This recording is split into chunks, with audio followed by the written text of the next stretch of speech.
Culture d'Afrique au cœur d'une nation. L'Afrique, berceau des civilisations, est aujourd'hui victime de la dépravation de ses us et coutumes ancestrales. Son peuple, tombé dans l'acculturation sous les poussées impérialistes et coloniales, cherche ses repères. Musique, cinéma, peinture, sculpture et autres traditions ancestrales. Toute la culture d'Afrique sur CAMnews 24. La culture est le socle du développement d'un peuple, et un peuple sans culture est un peuple sans âme.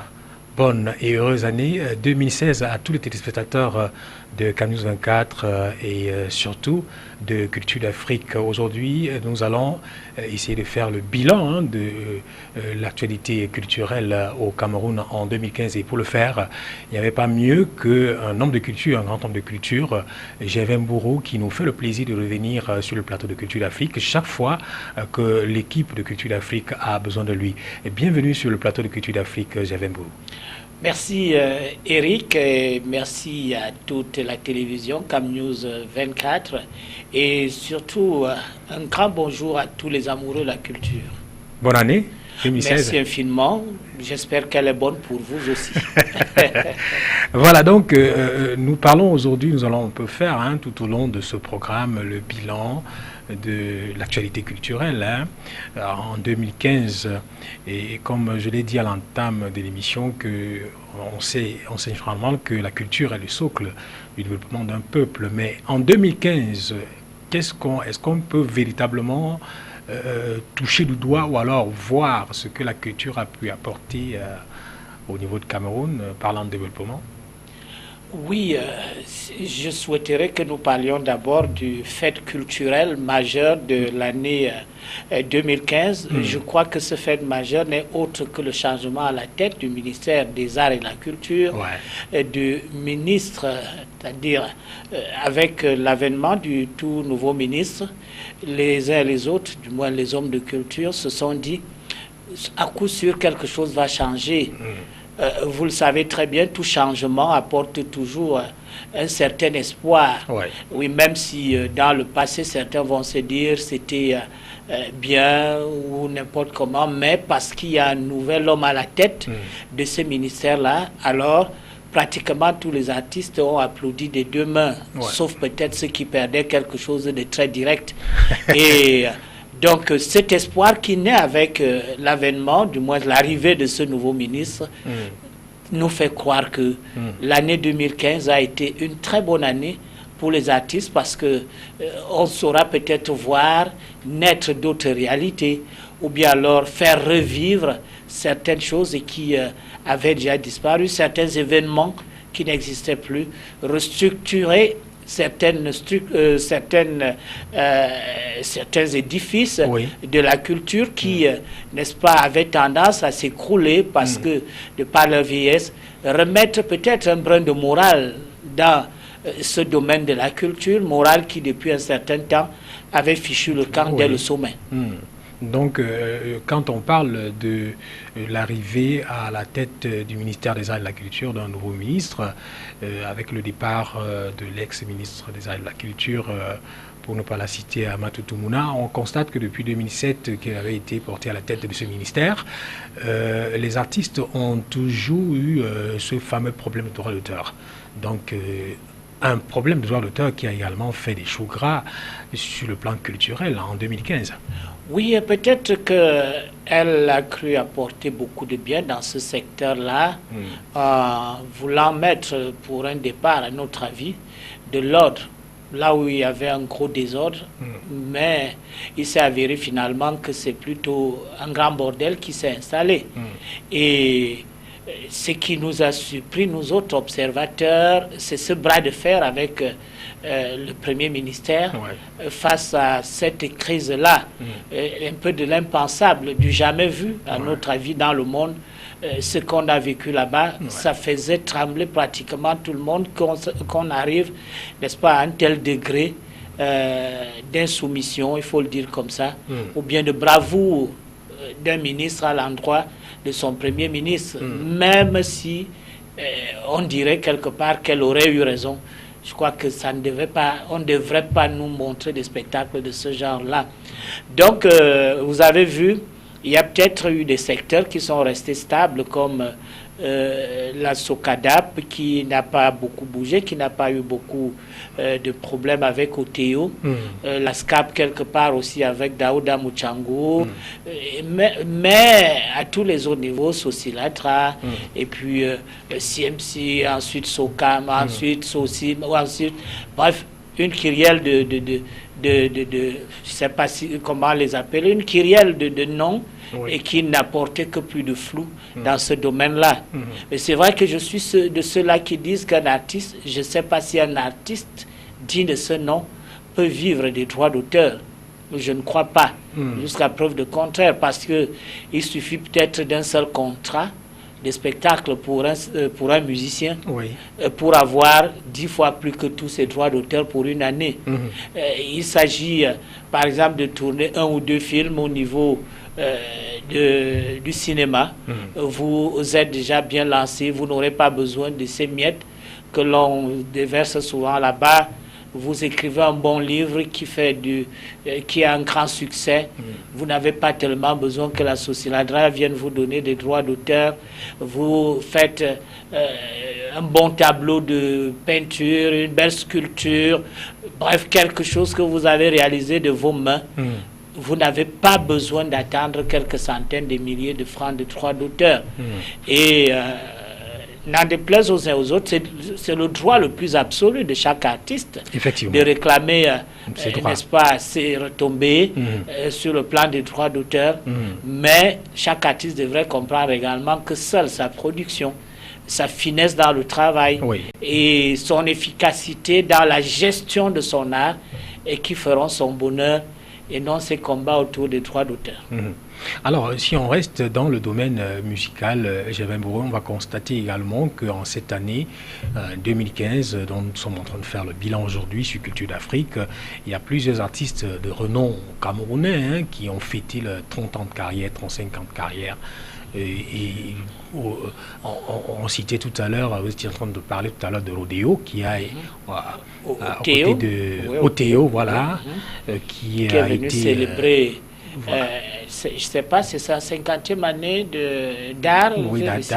Oui, avec un tableau, une belle sculpture qui a coûté des millions ici à l'hôtel Sawa Douala. Voilà. Des millions et des millions, vous voyez un peu. Je ne sais pas si lui-même, en tant que président de la Socada, peut espérer un seul jour avoir 1 million de droits d'auteur. Je ne crois pas du tout, sauf peut-être dans son rôle de président. Bref, ceux qui gèrent les droits d'auteur sont ceux-là qui bénéficient, n'est-ce pas, de ces retombées, parce qu'ils sont parfois des salariés, d'autres et tout ça là. Mais ce n'est pas les artistes. Parce que ceux-là en ont fait un métier, parce qu'ils gèrent, ils doivent avoir des retombées, et ça fait en sorte qu'ils doivent, n'est-ce pas, normalement lutter pour avoir un salaire. Mais l'artiste lui-même, on le sait très bien, sous tous les cieux, ne peut pas croire un seul instant qu'il sera riche de par les droits d'auteur. Alors, parlant de ceux-là qui ont fêté leur 30 ans comme Bendeka, de carrière, un très bon chanteur, il faut le dire, devant Dieu, devant les hommes, comme Eco Roosevelt avec ses 50 ans, il faut le dire, c'est quelqu'un qui jusqu'à présent fait rêver toutes les générations. Il faut continuer à compter des gens comme Papillon qui ont également fait leur fête, qui ont célébré quelques années de carrière. Bref, tout ce monde-là qui, au fil des années, continue à fêter, n'est-ce pas, à rester dans l'art. Il faut les féliciter. Parce que tel que ça se passe, les salles de spectacle qui sont quasi inexistantes, et puis les droits d'auteur, comme on dit, qui ne sont pas ce qu'il faudrait, et sur lesquels il ne faut même pas compter, n'est-ce pas? Tout cela fait en sorte que l'on soit vraiment en admiration devant tout cela qui continue à savoir que parmi les dons que Dieu donne aux gens, et ils ont reçu le leur et il faut le fructifier, il faut le vivre. C'est-à-dire, c'est mettre en valeur ce don que Dieu nous a donné. C'est ça, c'est un peu comme vos parents vous ont donné la vie.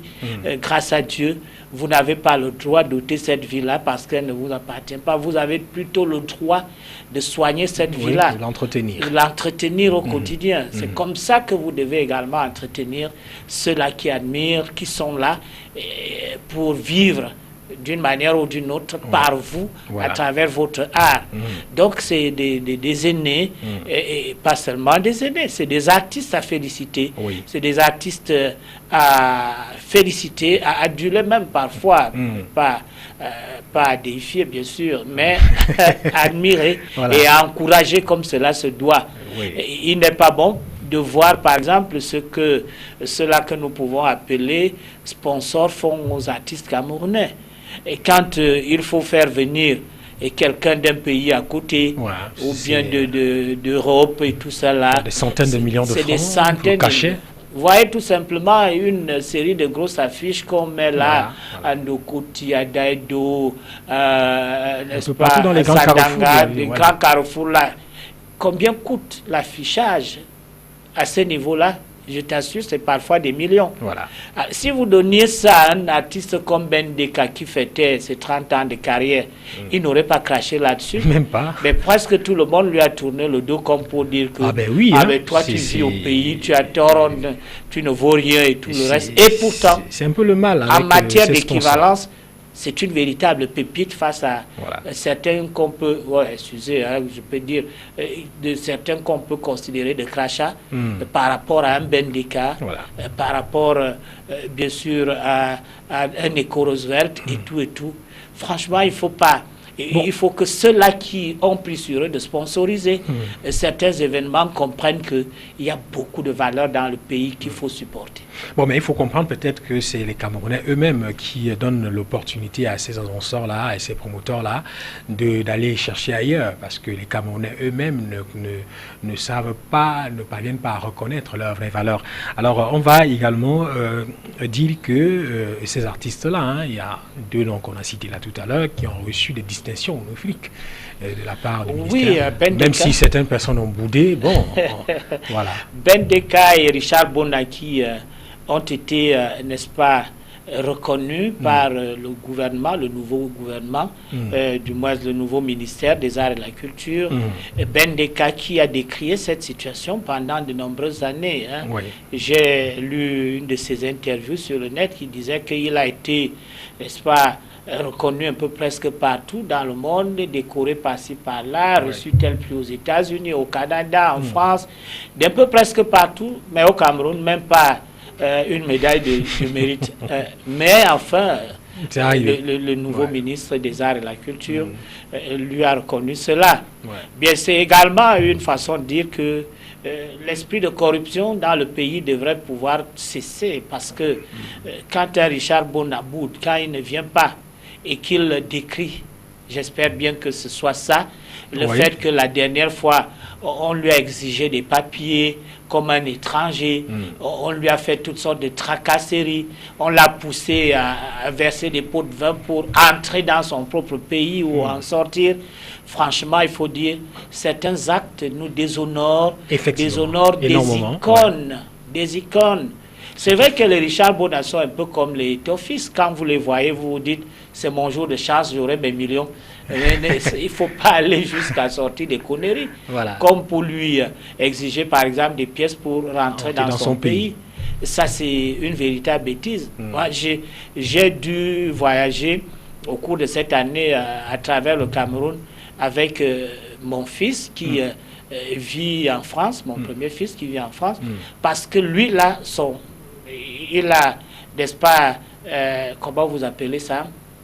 Son passeport? Oui, son passeport, c'est ça. Ça, c'est le mot de blanc, merci. Parce qu'il a son passeport sur lui. Chaque fois qu'on arrive à un contrôle, et bien sûr, c'est écrit dans son passeport qu'il est camerounais. Et c'est un passeport camerounais. Le simple fait qu'il brandisse un passeport, on nous fait arrêter à tous les contrôles pour dire venez un peu, on parle ici à côté. C'est là où j'ai pour essayer de le protéger pendant son séjour, j'ai dit, mais monsieur, il s'agit de quoi? Et bon, en tout cas, ça s'est bien passé dans l'ensemble parce que quand ils savent que tu connais tes droits, ça s'arrête là. Mais quand ce n'est pas le cas, il faut sortir quelque chose pour leur donner, comme s'il était interdit de marcher avec un passeport. Un passeport, c'est comme une carte nationale d'identité. Ça, c'est les réalités du pays. Franchement, c'est pour dire il y a des actes qui déshonorent même notre culture. Parce que tout à l'heure, on a demandé quels sont les principaux actes qui ont honoré notre pays en matière culturelle au cours de cette année. On n'a pas le droit de déranger un artiste qui se déplace avec ses paquets, ses tableaux pour aller peut-être exposer à Douala ou à Yaoundé ou au Sénégal, comme ça a été fait dernièrement, sous prétexte que c'est de la richesse, il faut qu'il débourse quelque chose indûment. Et pourtant, aller à Fumban vivre le Ngon, n'est-ce pas, devrait pouvoir être un événement heureux pour quiconque. Venir à Douala vivre le Ngondo devrait pouvoir être un événement très heureux. Toute la ville de Douala doit en profiter au maximum pendant près d'un mois, parce qu'on devrait tracasser personne. Où que ce soit, les hôtels sont remplis, les restaurants, bars sont remplis, les taxis sont pleins. Bref, il y a des recettes à tous les niveaux. Donc, sur le plan culturel, il y a eu beaucoup de retombées et il y en aura toujours. Il y a eu Mbamata du côté de Mbamenoubou, il y a eu Longon, il y a eu la fête du coq ici à Douala et dans le Grand Nord. Bref, toute cette série d'événements-là attire des foules et font en sorte que sur le plan économique, ça bouge.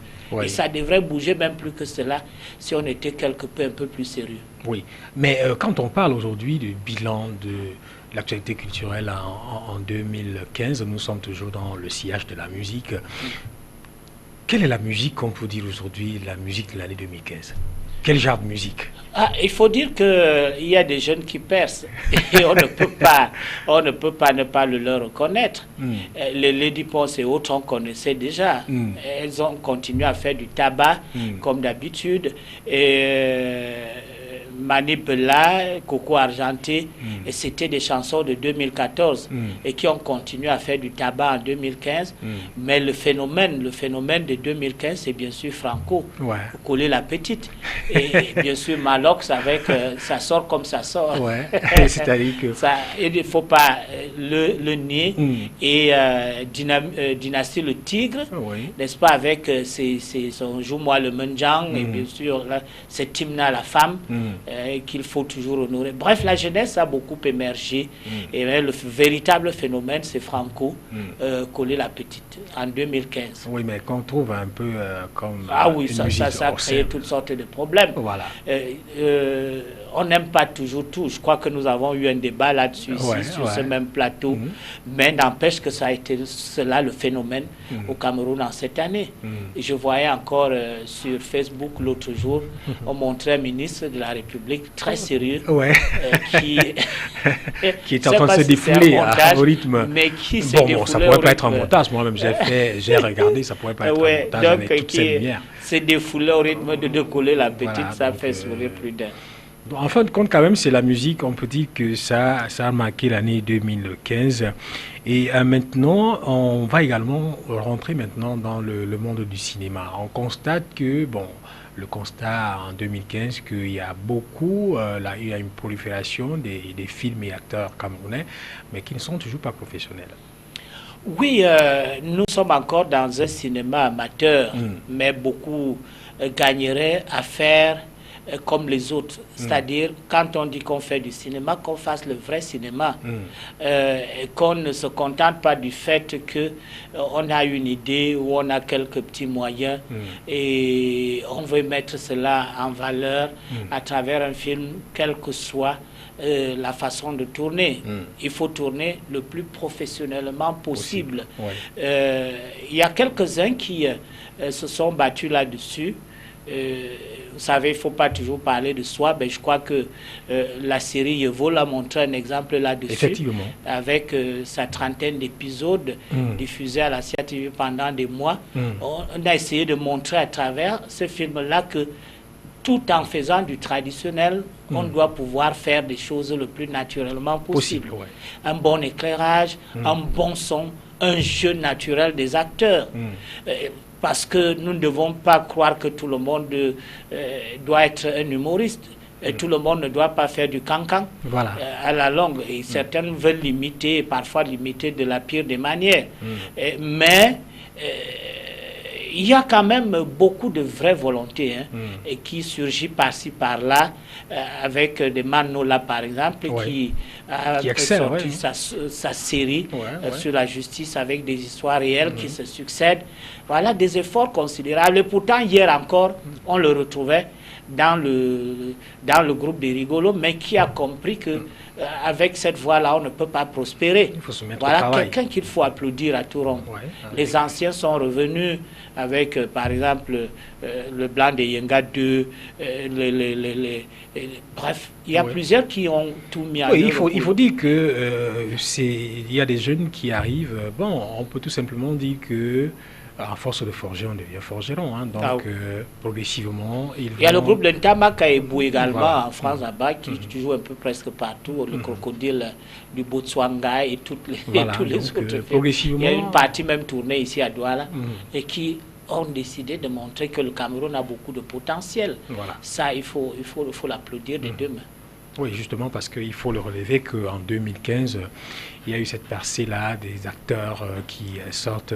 C'est vrai que ce n'est pas professionnel, mais on se dit qu'avec le temps, ils vont pouvoir se forger dans le métier et produire des choses qui seront vendables de par le monde. Et c'est pour ça que, excusez que je vous interrompe un peu, pour qu'on reste, que je vous interrompe, on reste sur le même registre. Je voudrais féliciter ici quelqu'un de très bien, Hilaire Chidjo, qui avec...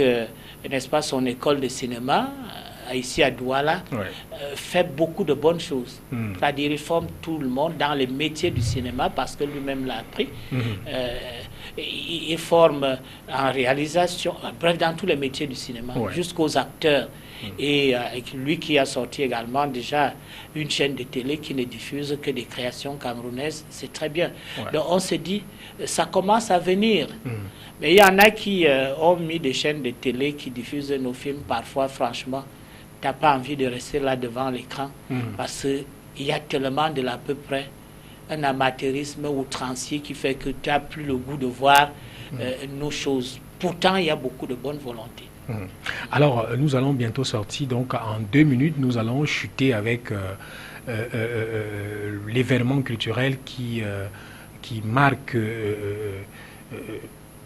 son temps ici chaque année dans la région du littoral, ou alors dans le département du Vouri, avec les Sawa, le Ngondo, qui, on peut dire, un ouf de soulagement parce qu'il y avait beaucoup de choses qui se disaient, mais finalement le Ngondo a son nouveau site en 2015. Absolument, un site qui, n'est-ce pas, a satisfait plus d'un, dans une certaine mesure, sauf qu'on n'arrive plus à vivre la course des pirogues. Normalement, je ne sais pas comment ce sera corrigé. Peut-être qu'il faudrait changer d'itinéraire dans l'avenir. Parce que là, honnêtement, on ne vit plus la course des pirogues. Avec ça, on voit une pirogue qui surgit là. Comment ça s'est passé de l'autre côté là-bas, on la vivait, c'était une grande effervescence de bout en bout. Oui, effectivement. Mais sur le plan de l'élection Miss, il faut féliciter ici Eric qui a fait toute une belle émission avec la Miss Ngondo et puis sa marraine et tout le reste. La lutte traditionnelle et les autres aspects, cet engouement, même cette effervescence autour de l'événement devrait être applaudi, devrait être copié par ces peuples-là qui n'arrivent pas encore à s'organiser de cette façon-là.